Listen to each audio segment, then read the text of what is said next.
Hi, my name is Vanessa Guerra and I serve as the Saginaw County Clerk. I'm joining you all today to discuss a few reminders for Election Day on Tuesday, November 8th, 2022. Step 1 is to make sure you're a registered voter. If you are not already registered, you can go in person to your local clerk's office. Typically, your local clerk is going to be found at City Hall if you live in the city, or at the township office if you live in a township.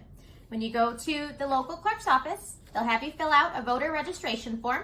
You can do this today all the way through Election Day. So even on Election Day, you can go to your local clerk's office to register to vote. When you go to register to vote, make sure you take your ID if you have one, as well as proof of residency. Some things that you can use to prove residency include a bank statement, a government-issued check, government documents, or pay stub, or even a utility bill. And after you've registered to vote, you'll want to ask your local clerk if you can also submit an application for an absentee ballot. Your local clerk will likely give you an application that looks like this. So you'll fill this out right after you've registered, and by doing this, you're requesting a ballot at that time. So you'll fill this out, you'll give it back to your local clerk, and they'll give you a ballot. You can then fill out your ballot and return it to them that day. So you can register and vote all in the same day. If you're already registered and you've requested an absentee ballot, but you haven't received it yet, at this point, we strongly recommend making a visit to your local clerk's office to get an absentee ballot. We don't want to worry about any postal delays, and so being this close to election, if you've requested your ballot and you haven't received it, make a visit to your local clerk's office. If you're registered, you've requested an absentee ballot and it came in the mail, it likely came in an envelope like this.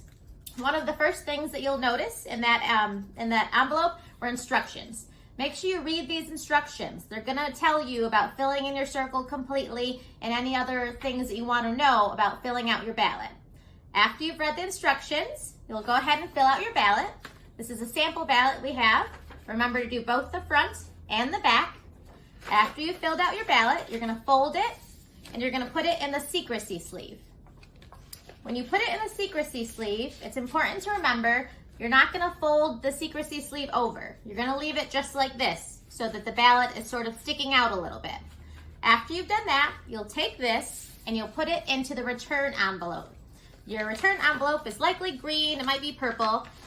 You're going to put the secrecy sleeve into the return envelope. You're going to seal the return envelope, and then you're going to sign your name right here.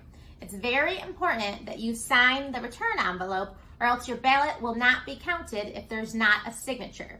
So seal it and sign it, and make sure you get this in the mail before November 8th.